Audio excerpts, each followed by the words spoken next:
Hello and welcome back to another episode of the CAYACast Season 2. Very, very, very excited to be here. And today joining me on the CAYACast is Danilo Queiros, who has worked in a variety of capacities in both the local and national and international music scenes over the years. First as a member of Diamond Thug, then as the founder of KuduKudu Records with Platoon, and Elo, and now as the founder of the 6-month-old, very recently, Quiet Life Co. Tell us the thing that you feel is always missing out of any intro, whether you're speaking or, you know what I mean. What's missed out of an intro that you think is important? You forgot my high school jazz band. Okay. Yeah, that's very important. My apologies. Yeah. Shout out the high school jazz band. Well, no, I think for me, I'm a person who likes to not be put in a box. So all intros sort of put people in boxes. So for me, it's always interesting hearing all the things I've done read back to me in a sentence. And I'm like, wow, that's too much.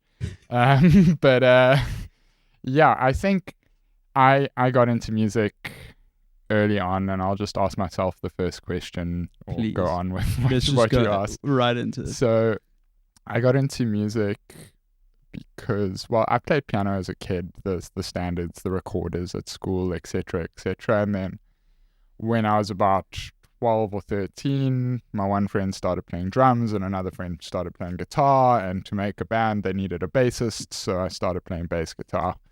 It's the only reason anyone starts playing bass guitar. I was going to be like, that's such an origin story. Yeah, so I started playing bass guitar out of necessity, and I feel like everything else I've done in the music industry has been sort of out of a necessity. I've felt a need to do something that not necessarily being an external or an internal need. It's sort of been a blend of the two. But yeah, it's sort of been an evolution from a casual band that had 2 practices and was the reason I had to buy a bass guitar, into learning bass guitar, taking it more seriously, doing music composition at school, wanting to study music, being told by my parents to get a real degree. I think that's also relatable.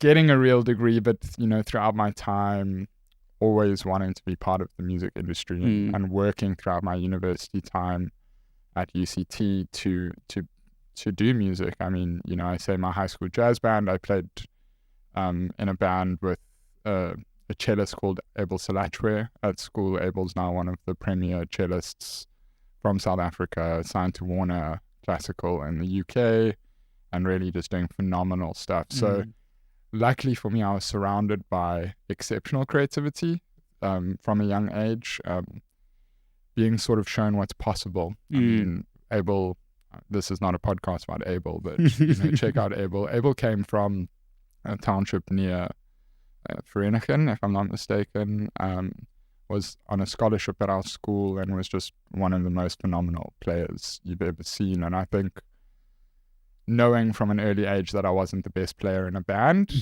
let me sort of open myself up to a sort of more background and infrastructure and support position, realizing that music's not all about talent. It's a business like anything else. And slowly through time, my journey in the music industry evolved from being on stage to being much less on stage and much more behind the scenes. I'm sure we'll get deeper into that, but throughout my time at university, I'm ADD, so the conversation might go all over the place, but so did my career choices and things I was doing. So I studied robotics engineering, joined UCT Radio early on, did a new music show where we used to play like super alternative music on UCT Radio every Sunday. I'm talking like stuff indie people don't know. Really. Yeah, me and my friend Sean Magner used to run it. It was called That New Music Show, and yeah, really like friendly fires, like out there, left field indie, played on our show all the time. I then started doing UCT's events for UCT Radio, got into a club night called City Bowl Sessions that I used to run probably before your time or anyone who's engaged in this, but we had student parties at the Dragon Room and did some combo like events with the Assembly, And I think at one stage we had about 9 dance floors across the 2 clubs and 3,000 people at the event. So, that was that's whole a nother small. learning. That's actually not even a small festival. That's It was. We that's called a it full-size festival. We called it the Harrington Street Festival, and that we couldn't close the street down. I don't think we knew what to do to even go about that, but we sort of had the street closed down just effectively, not by legally, the number but it of happened. people. Exactly. So that was another step in. I obviously started Diamond Thug in university, and touring there went pretty far, but yeah, I guess we'll get into the rest of the story. I don't want to ruin all your questions with my first answer, but it's sort of everything's evolved into the next thing, because I guess, and I'm very happy that I studied engineering. I think, was it a waste of 4 years I could have been putting into music? Maybe. Has it made me think very differently to other people I'm around within the industry? Definitely. And I appreciate that. And I think the way engineering sort of teaches you to think is to break down big problems into small problems. And that's sort of been my approach to everything in life ever since. And I think when I look at problems in the industry, first of all, I want to solve them for other people and myself. But second of all, I think I know how to break them down into smaller problems. Whereas, some artists will look at it and be like, oh, the SA music industry's fucked. I don't know. Yeah. It's like, it's the internet. Cool. We can swear. Yeah. No. Like, the SA industry's fucked. It's not worth it. I'm like, what's wrong with it? How do we fix it? Yeah. What are, very actionable points we can put into place to start building things, right? And I think optimism has carried me through things. I always think I can do things. You were at the master class. Yeah, I spoke about the Dunning-Kruger effect. And for those listening who aren't aware of it, look it up. But it's essentially a graph that maps your confidence versus your skill set. And when you have low skills, you have high confidence, and then you sort of hit a peak point where you think, I'm really good at this thing I've only just been doing for a month. And then after a few months, you're like, wow, I have much better. No idea what I'm doing. Exactly. So I'm always very quick to act when I'm at the peak of the Dunning-Kruger effect. And I've got high confidence and low skill sets, and then I sort of have to play catch up on the skills afterwards. But to be honest, I think that's sort of the best way to learn. Diving in the deep end is another sort of way it's phrased. But yeah, I believe I can do things. And then even if I can't do them, I try to learn how to do them as I go. So that's sort of been my approach to everything in the music industry. Well, I mean, and you touched on, there's definitely a few things that we're going to go into a little bit more depth on. I think one thing that's really interesting in terms of your discussion around, your education and learning the problem solving things. And in some ways I had a similar entry into music and the music industry in terms of I also played music in school, so I'm musical. I understand music, I understand music theory.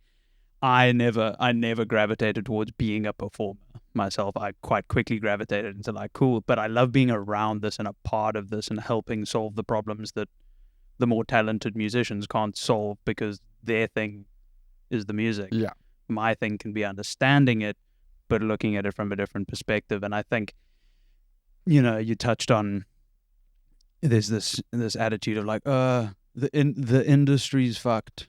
It's all hopeless. And it's no, there's a bunch of things that aren't where they should be, for sure. We also have an industry that has incredible talent, volume, and variety, despite basically having a largely dysfunctional industry. And it's well, from that perspective, our industry is not fucked at all. It's just different problems that we need to figure out how to solve. Yeah. And I think, expanding on what you're saying there, something I would just point out is that people see problems in two ways. The one is, it's a problem. It's an obstacle. It's something I can't get past. And the other view is, it's a problem. It's an opportunity to solve it, create value, and actually benefit from solving a problem that other people can't solve, because on the other side of a problem is a reward, right? It's something that you can get out, because if you can do something other people can't, there's value to be taken from that. So that's the one thing. And the other thing I'd just say is being an A&R, I've spoken to A&Rs in the UK, and for those of you who are listening and might not know what the word A&R means, it traditionally means artists and repertoire. It's people who are employed by labels to look after artists and the repertoire they create, to help curate that repertoire and get it to a point where it was commercially sellable and viable as a project, right? And A&Rs are the guys in the back of the club dressed in all black watching bands and musicians perform. Not to be confused from the technical guys standing at the back also wearing all black. Yeah, they're probably standing next to each other and know each other well. But yeah, I mean, A&Rs in South Africa, I've seen very few A&Rs in clubs. We've been approached very few times by people working for labels. And I think a big opportunity here that I found is that in the UK, I remember someone telling me a story about, I can't remember who the artist was now, but they played a festival. And as they walked off stage, they were like blowing up. They were like starting to get really hot. They were like A&Rs queuing up to speak to the artist afterwards, like multiple labels like vying. In South Africa, you can sleep on an artist for months and not go to their first 10 shows and then go watch them once they've got hype and be like, okay, these guys are okay. Let me watch them for another 6 months and then you sign them. Like, there's no pressure from other people. And, you know, A&Rs in the UK have to like pick up stuff super early on and like work it really hard and get it out. And like here, you can actually wait for things to develop and see what's working, see what's not working. I mean, we haven't got to it yet, but I've been essentially A&R in Jabu, Lile Majola for the last 4 years. But we only like officially started working together on a management deal within the last like 6 to 9 months. And all through that time, I was just helping him get to a point where I thought he was actually ready to go to the next stage, right? And overseas, you don't have that that sort of incubation. You don't have, I don't know what the word I'm looking for right now is, but like you don't have the luxury of waiting so long with an artist. And I don't think artists should be made to wait that long. I think it's something wrong with the industry, but there's also not enough competition and talent finding and talent developing, and that's something that we need to do better as an industry behind the artists and behind the infrastructure. And I think people who can spot talent, you know, it's a skill. If you can spot talent and see where it should be and where it could be, and you can help get it there, then, you know, hone those skills and speak to people in the industry, make those connections at labels, find people who are aligned with you, but understand the market you're trying to sell to, and get in there, because we need more A&Rs, we need more talent development, skills development in the industry. And I think that's like something at Quiet Life we're trying to work towards, is like creating the back end of the industry to support the talent that you pointed out is 100% there. Yeah. And I mean, that circles back, I think, quite nicely to one of the points you made early on in terms of how your engineering changed the way you look at the industry. And I mean, I did a BCom as well. So like I've come into the industry with a very like business perspective. And it's always been my frustration working with artists is like, and again, obviously broad generalization. And I can think off the top of my head of a bunch of people who don't fit this, and they're generally the more successful ones. But like a lack of professionalism or just not looking at things from a business or professional sense. And like talent ultimately, like it's a factor for sure. And in an ideal world, it would be the most important factor, but it just isn't realistically. You know, having worked from this perspective, you know, looking at building the back end, which firstly, because no one else is here to say it from within the industry, thank you. Really important, thank God. But understanding that business side of things, but also understanding it as an artist, and working with indie labels, distributors, major labels, can you, for people who are listening, help differentiate between those things in terms of the like looking at the majors versus distributors versus indie labels, and where you'd recommend young artists to be looking, especially in South Africa at the moment? Yeah. Well, to begin, I'm going to quote my ex-boss, Denzel Fiegelson, who started Platoon, and he would say to us all the time, we can pour fuel on a fire, but we can't light a fire. And this is something that I learned the hard way, because I saw raw talent and I was like, there's talent here, we can make this work. People are going to be like, oh my God, how did you find this person? and then it's just not picked up, and the person's super talented, and it's just like there's no audience and no connection. And if you don't have that initial audience, that initial connection, that initial excitement, then a label, a distributor, it doesn't matter who you're working with, can't build on anything. Like, think of the label, the distributor, the indie, whatever it is, as the fuel to your fire, but you need to light the fire. And I think too often, two things happen. And you said it like about talent just now. Sorry, you said a lot that I wanted to touch back on, but talent is not the most important factor, but creativity is. That's a cool differentiation. Okay. And I think like the idea there is like, you can be the best guitarist in the world and you can play boring guitar.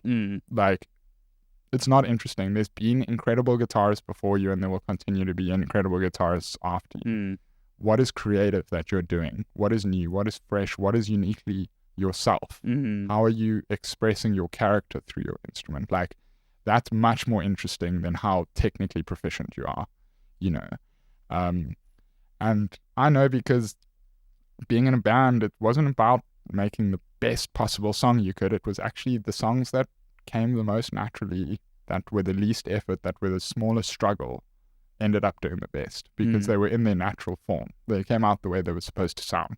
Whereas the songs we slaved over for months, worrying about the kick sound and this, they didn't have the impact, like, comparatively with the amount of work that was put in. I mean, one song we did, Sweet Return, we did for an advert. We wrote it in an afternoon, recorded, mixed it, mastered ourselves. It's coming up on 10 million streams. You know, like, an afternoon's work is our highest streaming song, whereas we worked on album, like, tracks for months and months, and they just, some of them have done well, some of them haven't, but like, it's not about that. It's about how the music connects, and it's how the listener interprets, and it's not what you intend from your music, it's what it's received as.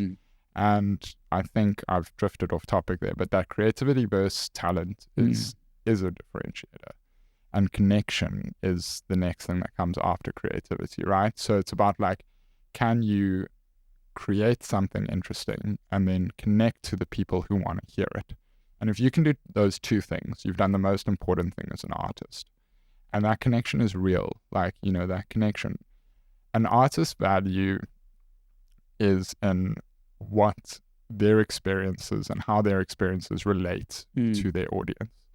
Like Big City Life, there was a song back in the day, I forget who it was by, Butterfly Effect, or I can't remember, but I remember like hearing press interviews with them, how they would speak about people, sending them notes about how they were suicidal, and that song made them realize that other people feel the same way and stop them from committing suicide. You know, that is value to an artist that they can't get through streams or anything else. And you know, a message like that does much more to an artist's like satisfaction than a million streams. Like, I can tell you that. Like, real deep connection with your music is what you should be striving for.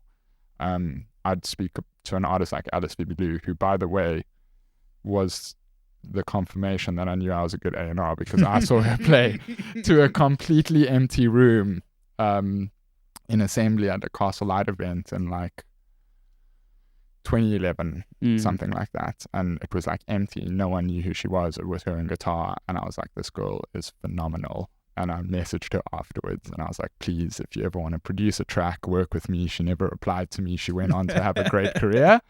But for me, it was like, I spotted something on stage, and I don't claim any part of her success.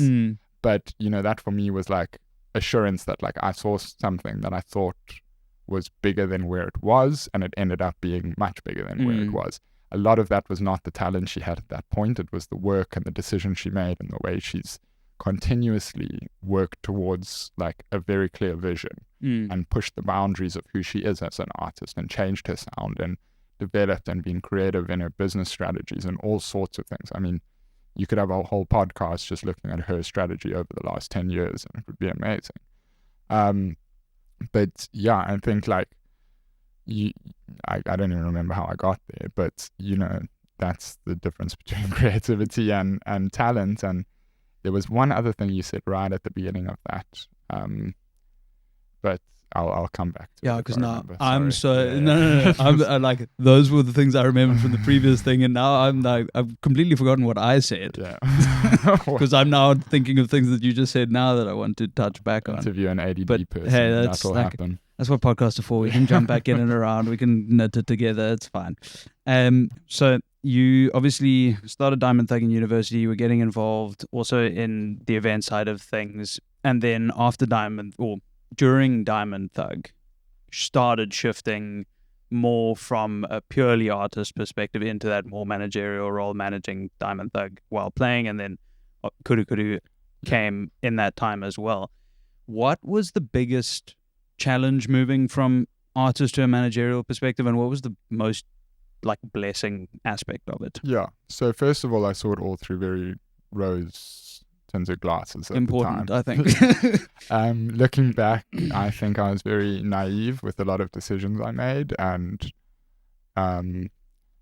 essentially we wanted to be an international band. We didn't want to be a local band. Like we didn't want to be cool in Cape Town. We didn't care about that. If Cape Town hated us, that was cool. I'd watched Beatenberg and they were a cool Cape Town band, and then they got successful in Cape Town, didn't care.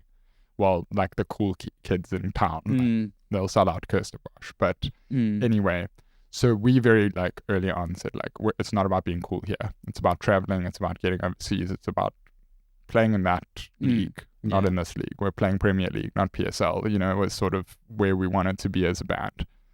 And that required making international connections. I was very lucky. Jonathan Arnold from a band called Mix and Blend is the son of the priest who taught at my school, and his father said, oh, you should meet up with him. He does music. He signed to a label called African Dope, who were a very cool label back in the day. I don't know if you're aware of them. And so John was part of Mix and Blend, who were like a cool reggae dub, drum and bass crossover. They were DJs, Mix and Blend, but they'd have a full band setup as well. And John introduced me to some guys from Norway called Taunts and some of his friends who would come down here surfing all the time in the summertime. They ran a distributor out of Norway called Phonophile, and I played him our music, and he was like, this is cool, I think it will work in Scandinavia, and I think it can travel, it sounds really cool, let's distribute you. Started distributing, working with another guy, Greg Vegas, in America, who worked on their team, who did amazing work for us early on. And we started landing playlists, and we started landing really good playlists, and these playlists were mood playlists. Afternoon acoustic, morning acoustic, walk in the forest, like these very like environmental stuff. And our music was always sort of more soundtracky than radio's compositions, right? In terms of compositional stuff. And they started distributing us, and that goes back to your question. You asked me the difference between distributor, label, and major, and I just didn't answer that at all, but we can get there later. So we started distributing through Phonophile, and then at one point our streaming numbers were doing good. Before Spotify was even in South Africa, we were at like 250,000 monthly listeners, and I was like, this is pretty crazy, and if I can do this for us, surely I can do this for some other people. And Trant encouraged me to start a label, so I started KuduKudu. And it was essentially a mechanism to release our own first album at first, just to have a label email that things were coming from instead of straight from the band, and just like making things a little more professional looking to the outside. And then because of our success, I started speaking to my friends in bands and contemporaries who were playing with us. Bakai, who's a great producer, The World of Birds, we launched their first singles and later EPs. By Benico, Grassy Spark, I mean, there was one stage, pretty much the whole indie scene was signed to KuduKudu. And we had a little office in Camp Street.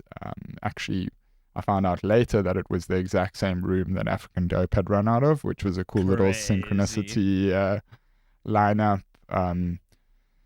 Which was just cool to like feel like it's like, oh, it feels like I'm doing the right thing. I'm in the right room, and I went in with a very artist first approach two artists first, Mm. to a point where it would have never made sense for KuduKudu as a label because we were just taking too small a percentage. I learned this later on, but essentially KuduKudu got bought up. I mean, not KuduKudu didn't get bought up. I wish it did. I'd have money in the bank then. But KuduKudu was working with Phonophile. Phonophile joined up with a German distributor called Fine Tunes. They then became quite a big distributor, and then the Orchard bought both of them. So I went from being like a relatively big partner at a very small distributor to being a smaller partner at a bigger distributor. Then the Orchard were bought by Sony, which meant that now I was the small, tiny little fish in the pond no one cared about. Yeah. So at that point, I was sort of looking for a new distribution partner. I wasn't working with the Phonophile guys anymore because when they sold out, a lot of them left the company. Greg was still there. He did a lot of great work for us throughout the time. And I'd say, just going back to the artist point, like find someone who believes in you. It's more important than a company. But we can dive into a lot of that later. So then I was like, I need a new distributor. I got invited to Apple Music dinner in Cape Town, and Platoon were at the dinner, and I met Denzel, and we chatted about what we're doing, and he was like, cool, come on board, let's do this. Hagar, who works for Platoon Africa as well. And yeah, then I started working with Platoon as my distributor for my label. But they were still quite new and didn't quite have the infrastructure in place that, the Orchard and Phonophile had in place at the time. So I was whining a bit about the service and complaining and pointing out things that could have been done better, to a point where they were like, hey, well, we actually would love help in this area. Would you be interested in a job to look after like the African operations and pitching and distribution? And I was like, well, I could do with the salary. So that sounds good. Yeah, so that sort of came quite naturally from that. And then I worked at Platoon for the last 3.5 years, which was super eye-opening because I think my history was in indie, like traditionally white indie alternative music, and then in Platoon I got thrown in the deep end. Like suddenly I was working Afro House, I'm a piano, R&B, Afro Soul. I had to learn how to pronounce names properly so I didn't sound like one of the old white guys in the meeting saying like everything the wrong way. For me, it was like, all of a sudden I was working on album campaigns for Iris Star, Adekunle Gold, like Octopizzo. We did some releases with him out of Kenya. Karun, who's an amazing artist from Kenya, Sonal musician, Something Soweto, A. Reese. I mean, that was an amazing experience and sort of opened up my eyes to the global market, because, I went from sort of seeing the Cape Town market as the music industry to seeing the South African and then the African, and then actually flying over to the UK and being in world-class studios and working with people, and also like validating my own expertise and experience by sitting in the same room as people who've grown up in the UK industry and actually having things to say that they didn't know.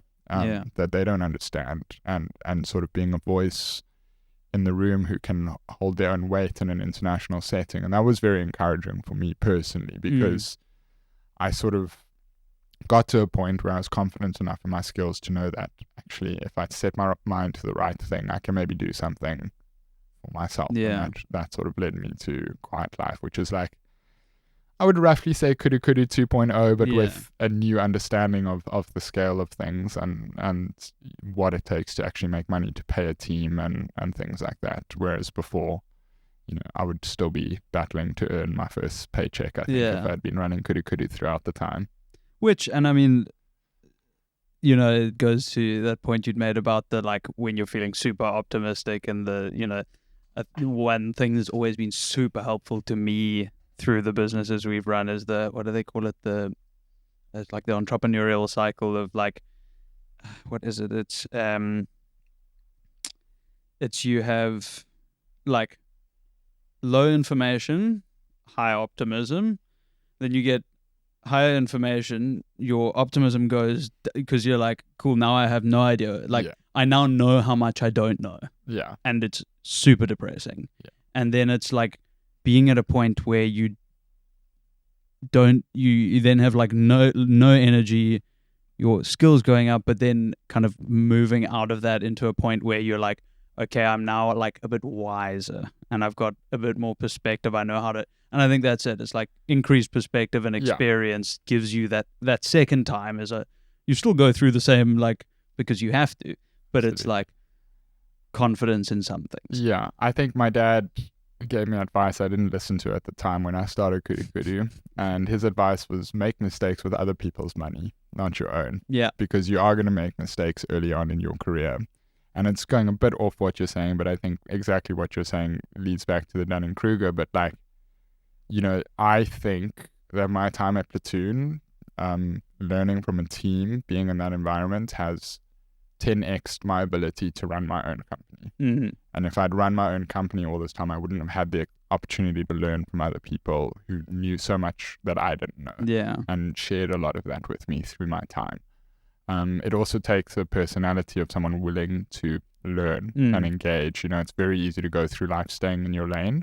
I think if you want to be an entrepreneur, you can't stay in your lane. That's the whole point of it, right? Yeah. You have to get out your lane all the time and do things like, I forgot what being the boss of a company is or a small business at least, because, in a corporate job, little tasks are taken care of by couriers or whatever. Like now it's like, oh, we have a sound hire at a venue. Okay, I guess I'm driving the sound there and setting it up myself, because this guy doesn't have a license, so he needs to come in the car with me, and this guy is unavailable or lives in Claremont and I'm in town, and it just makes more sense for me to do it. So and it's sort of like all those little things that I forgot about, but I actually am quite enjoying them, and I'm trying to build up the team to take over the things that I really don't want to do. Yeah.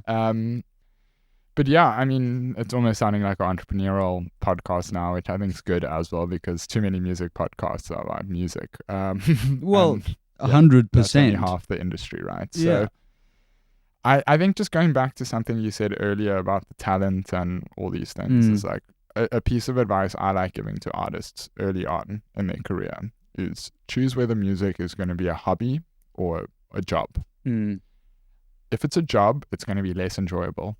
Like, you're going to sacrifice the purity of what you're doing in order to make you money, right? If it's a hobby, you get to keep it completely your thing, and you don't have to give a shit if someone else likes it or not. And it should be about you. And it sounds like an easy distinction, and most people will just jump into, I want it to be a job. But like, think about it, because too many people answer that question without thinking about it. And I think we do that as people all the time, right? There's a great behavioral economist who just died recently, Daniel Kahneman, and he speaks about your left brain and your right brain, or your fast brain and your slow brain. And the one side, the fast brain, is like, it's auto response. It's like, oh, I heard a noise behind me. I must be alert because there might be a ball coming towards my head, right? You're not having a logical thought train there, and your logical thought train is like, I must think about the thing. It's sort of like if I say, hey, how you doing? And you're sick, you'll just say, good and you, because it's so instinctual a response. Now, he speaks about his stuff, a bunch of stuff I could quote and talk about him for a whole hour as well. But essentially, what was I just talking about? I just distract myself with all of that. In terms of talking to artists about the work versus hobby. And okay, we got it. So essentially, I think so often when I ask artists that question, it's their fast brain that answers. And it's like, yes, I want to be an artist. It's like, but do you know what being an artist means? Like, do you know the sacrifices it means? Do you know the compromise you have to make on your creativity to achieve the things that are going to allow you the freedom to make the completely free art that you want to make, right?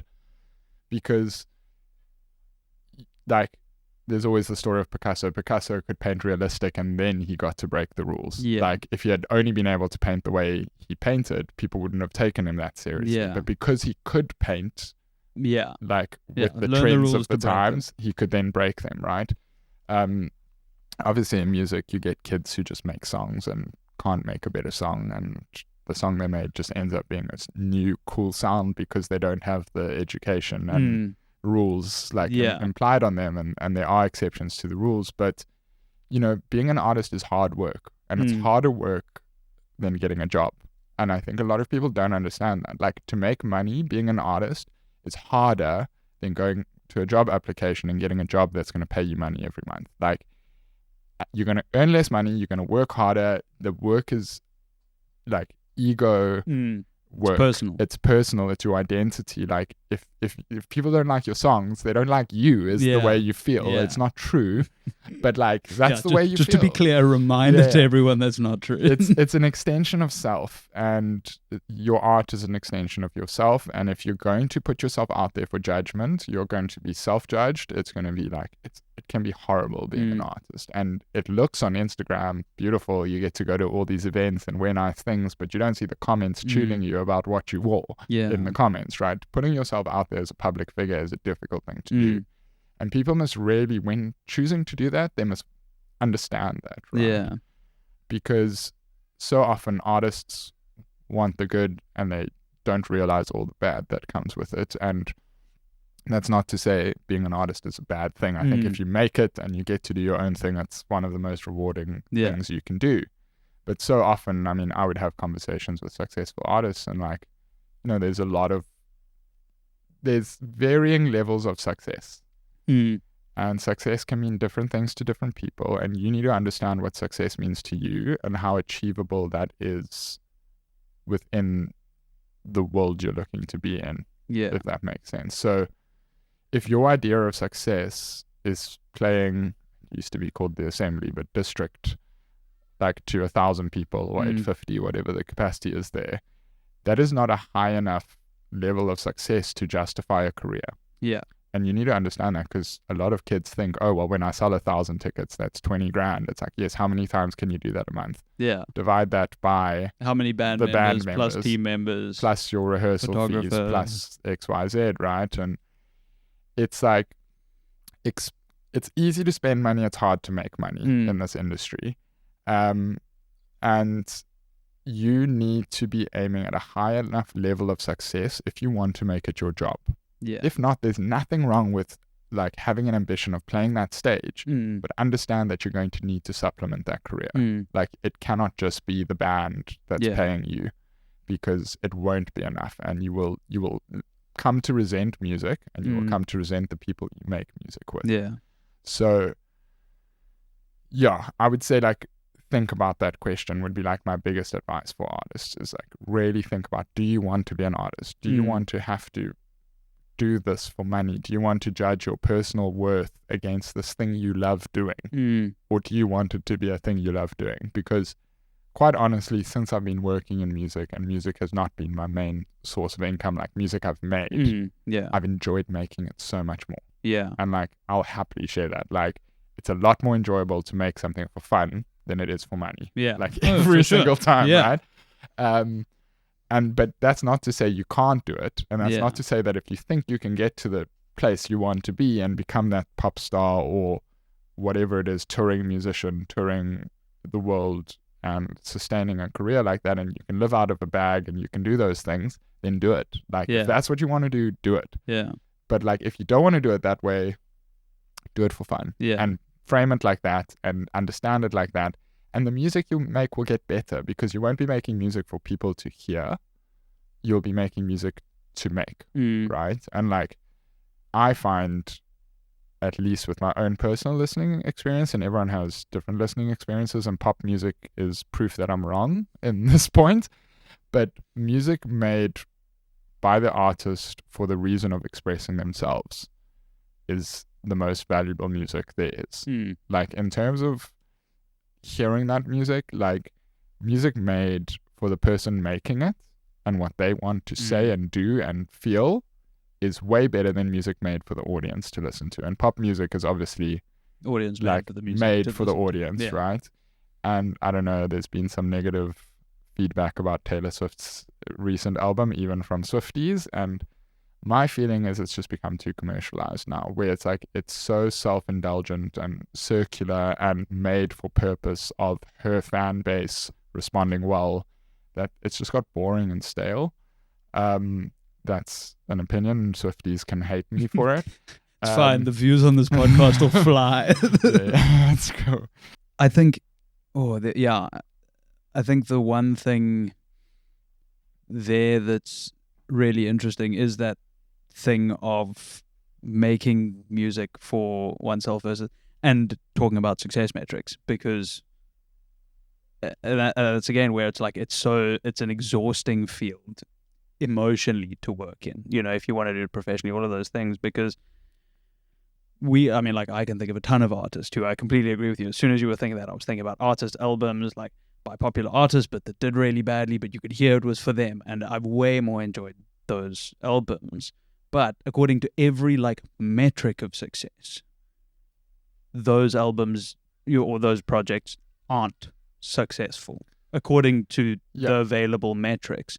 And it's like, and again, looking at doing it professionally versus as a hobby, that's the trade-off. Sacrifice, in a lot of ways, is Taylor Swift. Taylor Swift has done some incredible things from a music business perspective, particularly over the last year. It's but that means her machine is a certain size, which means certain things need to do certain things so that, other parts of that machine keep working. And, then you're making music because of how the machine works and how things need to all, feed into different things. And then ultimately, yeah. So, yes and no. I mean, yes to 99% of what you're saying, but no in terms of success metrics. Yes. Because I would say the pop music that lives the longest, not does the best in its time, is the music that means something to the artist. I think if you're thinking about people like Prince. Yes. Prince made music for the audience, but he made music for himself. Yeah. And that's why Prince's catalog lives today the way it does. Freddie Mercury, same thing. The labels didn't want a 7-minute song. Bohemian Rhapsody should be a bad song. Yeah, by every rule. By label rules, it's a bad song. It's not going to connect with the audience. There are so many examples of these things where it's it's pushing boundaries. It's changing borders, and that's what lasts long, right?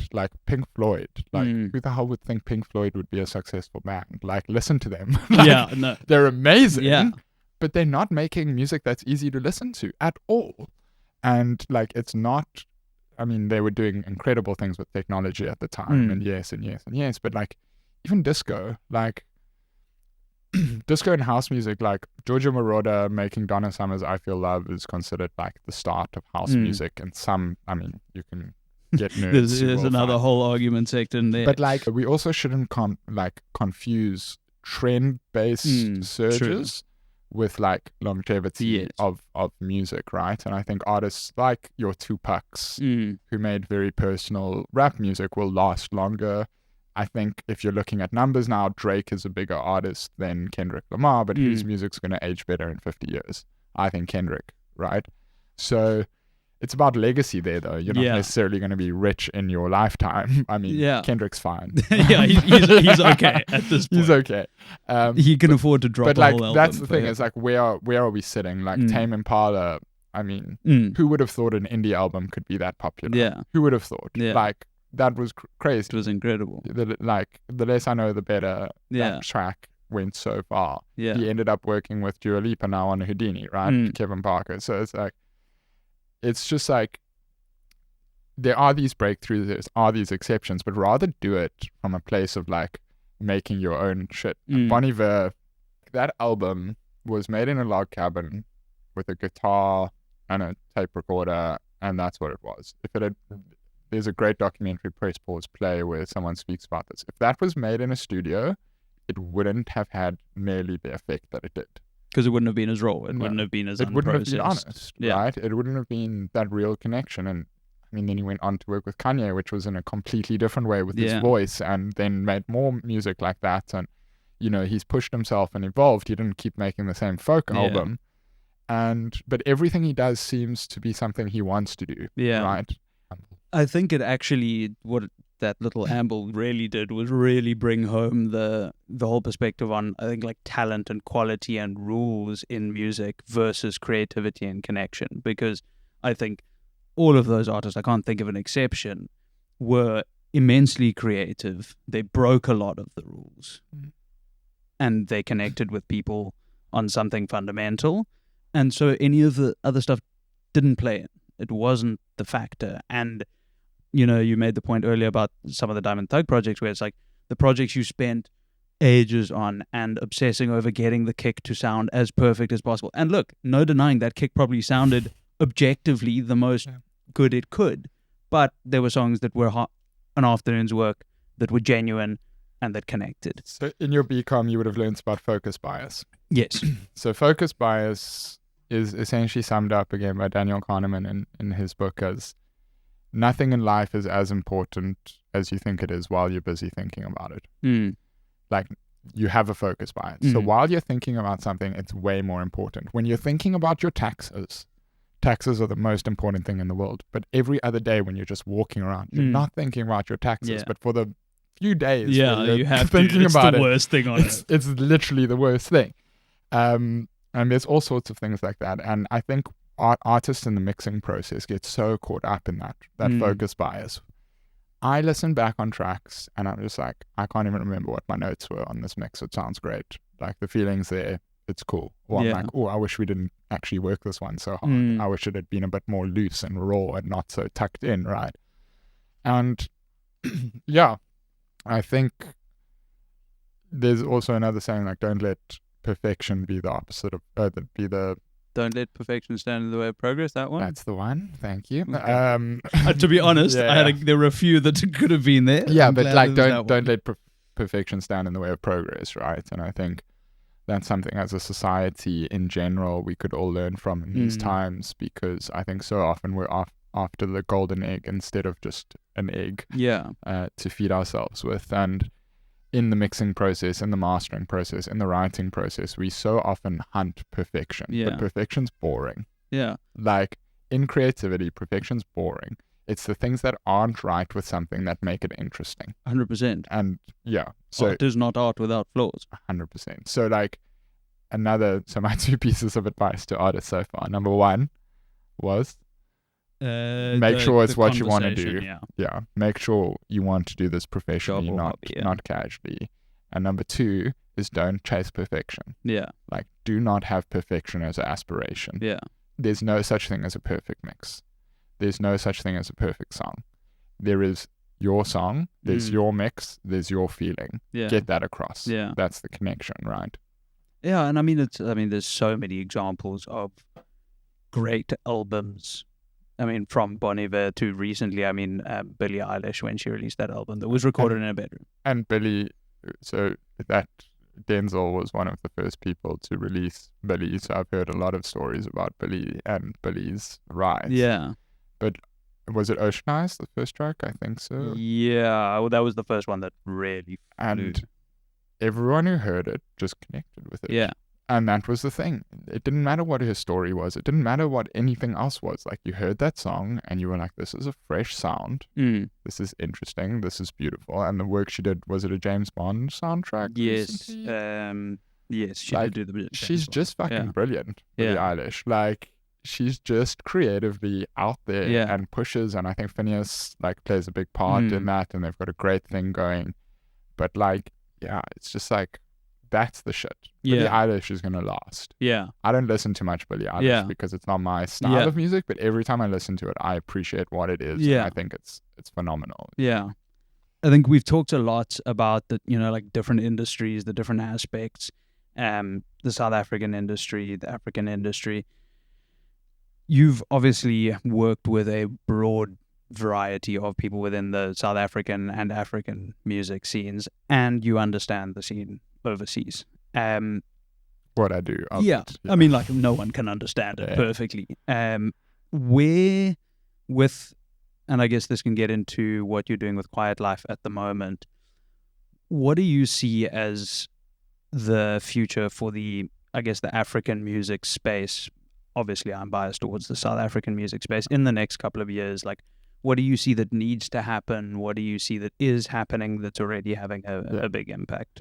Well, I wish I had, like, prepared some statistics for you, because what I'm going to say are statistics, but I'm not going to put any numbers down to them. But Africa is the fastest growing music industry in the world right now. Like, for a long time, I was like, how do I get out of Africa and into the international scene? Now I'm like, Africa is the place. People overseas, Spotify, the major labels, they're laying off teams all around the world. They're hiring in Africa. Like, that tells you something. Like, this is the future. Like, what happened with Latin music and K-pop before that, that's happening with Afrobeats and Amapiano at the moment at the same time. Yeah. Amapiano is one of the biggest genres exporting in the world. Yeah. Afrobeats is even bigger, probably. Now, what I like to say, and some people may disagree on this philosophy, is, but we have a saying we live by at Quiet Life, which is Art Lab, which means a rising tide lifts all boats, or it doesn't mean that. That's what we acronymize that phrase to. And that means that as the African industry grows, not only the Amapiano and Afrobeats is going to grow, but all the other things that Africa does, interestingly, is going to grow. Up until this point, the world's view of Africa has been very Western, where Africa is like world music, right? It's like your Salif Keitas, I mean, Derek Grip is an amazing guitarist from South Africa who sits in that romanticized African world, but is a phenomenal musician in himself. And, you know, a lot of the kora players, things like that. Lion King meets like Sahara vibes. Like, that's always been the music industry's perception of Africa. Now it's Afrobeats and Amapiano. What this is doing is it's breaking down perceptions of African music in a way that's going to allow for more interesting African genres to come through. I'm not saying Afrobeats and Amapiano aren't interesting genres, but I think we've got African music is incredibly diverse. You know, you've got particular sounds in Kenya, you've got particular sounds. There's a difference between Afrobeats from Ghana and Nigeria. If you listen to it, there's also Afrobeat, which is not Afrobeats of today, which is more like the Fela Kuti psych stuff. I mean, you had guys like William Onyebo back in the day. I don't know if you know any of his music. Nigerian disco. And Steve Monite, who has that track Only You. You know, and there's always been African music that sat outside of Africa. I mean, I listen to The Doors and I hear massive influence from West African Afrobeat. Like, not in your face influence. You listen to Phil Collins and not Phil Collins, sorry, Peter Gabriel and Paul Simon, and you can hear the influence of South African musicians in their music, right? So there's always been interesting South African genres. What I'm most excited for is the rise of African alternative. So there's a genre called Alte, which is sort of like an R&B hip-hop crossover with the African flavor from West Africa. I think that's really interesting. I think African pop's going to start rising, like Tyler, like Afrobeat-inspired pop music and Amapiano-inspired pop music. And I think what we're going to start seeing is less of a boxed-in view of Africa and more of a acceptance of the variety of it. I mean, you know, you've had bands like Spook Matambo, Black Jacks, who's more recent, but like black alternative artists in BCUC. BCUC.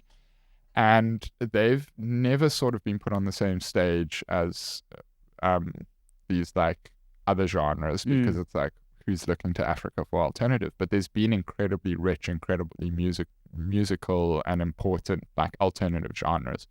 And what I'm excited for, I don't know if that was the question, but is the sort of rise of the subgenres, the underculture, because that's where I'm drawn to, right? Like, that's what I'm interested in. It's the stiff pups and the darky fictions and the, like, I love their music. It's difficult to sell alternative music in Africa at the moment, but I think that will change with time. And that's sort of my, I'd say the African music industry is going to grow. It's going to slam. And hopefully off the back of that, a bunch of like subgenres, alternative genres raise up, and there's more light shone on the like complexity of the African music scene, and not so much like, oh, this is the you know, top 40 stuff like it is everywhere else. I'm hoping that happens. I would say in order for it to happen, and in order for the South African or the African industry in itself to properly manage this growth and transition, we need better managers and companies based in Africa and started in Africa, because otherwise it's, you know, everything's going to go overseas deals wise. Obviously artists want to sign with the US and UK labels because they're the biggest, but there is value in having some of the value chain live within Africa. And I think that clever business people should team up with clever music people and start to make companies that offer alternatives to Western companies and start building the value within Africa. Agreed. So if you're at home hearing that and have a lot of money to invest. Yeah. Listen, between the two of us, there's a few different opportunities that's, in the music space. But I want to just quickly touch on, as we wrap up and look to the future. So, Quiet Life goes 6 months. Birthday was very recent. What does the next 6 months of Quiet Life look like? What are you focusing on? What are you trying to offer? Oh, Brad, I'm an honest person, so I'm going to tell you that it's actually been 9 months, but it's 6 months since our first event. 6 months till the public launch. The public launch, but I've been working at it as long as a baby, so it's just been birthed now. And essentially, there's 3 pillars we're building the business on. The first is investment in creativity. Now, this is something that the more autobiographies and business books and masterclasses I watch of the top creative companies, the Pixars, the Disneys, like the Apples even, it's always been about creativity. It's been about investment in creativity. And that's why I switched you from talent to creativity, because talent's a dime a dozen. Yeah. We are. And it's a vessel to be creative through, right? But so the first step we have is invest in creativity. Like, the number one thing we're trying to do is find the best creative people and make them make the best creative work. Like, that is at the center of everything we're doing, whether that's an event and a live show. We want it to be the best show they've put on because it's in a theater and it's nice, right? Yeah. Not on the floor in the corner of a bar where everyone's drinking. We're trying to build listening culture through that, and that brings me on to the second point of the strategy, which is community at the center. So everything needs to be built with community. That means artist community, audience community, artist to audience community, brand to audience community, artist to artist community. Like, these are all important communities. And with the Art Lab idea that we spoke about, like, community building and collaboration is how you improve the standard of what's being put out. If people are working together, and if I'm in a room and I see someone doing something way better than I'm doing it, it makes me realize I need to do what I'm doing better. And what better is can be completely subjective, but that is important. And by connecting creatives, Cape Town's way too clicky. We're trying to break down the clicks. By connecting creatives, like, in a community, it's just like all alliteration. There's a ton of seeds. You were going to put out better products, and we're going to put out better music, and we're going to put on better events, and that goes across the board from film to animation to anything we work with in the day-to-day as we move forward.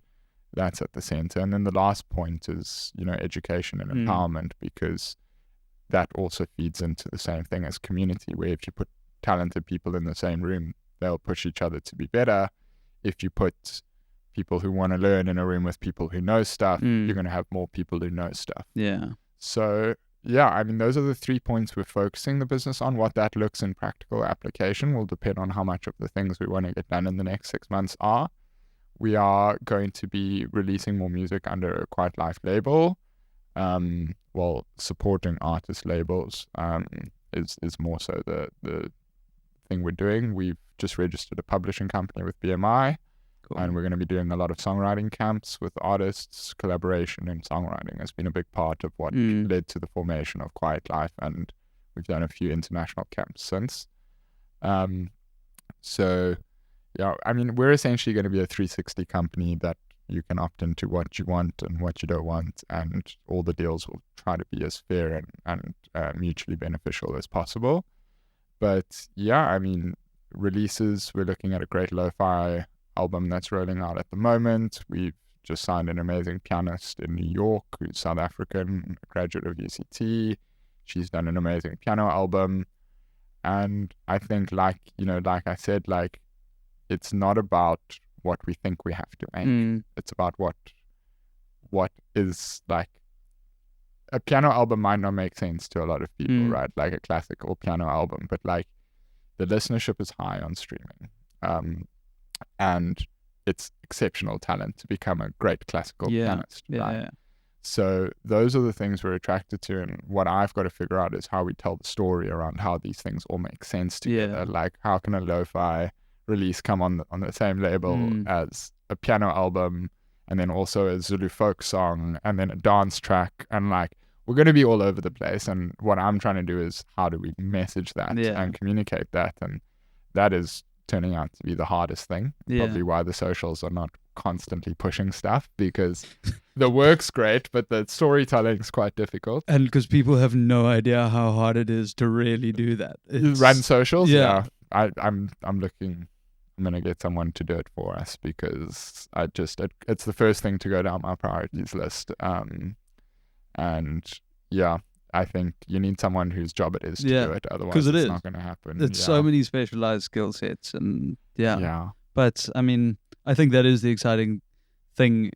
And I mean, for me, it's been noticing it beyond just music, in media and film, and I mean, even the stuff we do in podcasting, is people are starting to realize the value of these South African. I think South Africa is having a big moment on the world stage in a lot of ways, in terms of people are starting to realize that we have this unique offering of problem solving and solutioneering, kind of despite it all, and putting together these incredible groups of people and collections of people that don't really on the face of it all make sense. And I think that's, for me, it's such a right, that's what makes South African. It's the imperfection, but again, maybe that's what makes the art. 100%, and that's what makes us interesting, right? Like, we have insights that other people don't into life, into connection, into experience, because we feel things harder than other people. And I think for me, that's sort of something that South African artists should focus on. Just lean into where you are, be there, and stop trying to imitate what you're seeing overseas, because you're not going to do the European thing as well as a European can do it. But no one you can do the South African thing better than anyone, right? So, be you, be where you are, be who you are, and put that out there. And I think that's the best advice you can have as an artist. Cheers to that. That was actually a very nice note to wrap things up on, because I think that really is the point. Thank you, sir, so much for sharing all of your wisdom with us. I've thoroughly enjoyed it. There's so many things it's brought up, and I hope that to the listeners, I mean, you definitely should have gleaned a lot from this. Thank you for listening. Thank you for watching. Make sure you like, subscribe, do all the good things so that more people can see this valuable conversation, because that's what it's all about. Thanks you so much. And thanks see for you having soon. me. Thanks for listening. Absolutely. And keep making music, whether it's as a job or a hobby. Cheers to that. Thanks, guys. Bye-bye.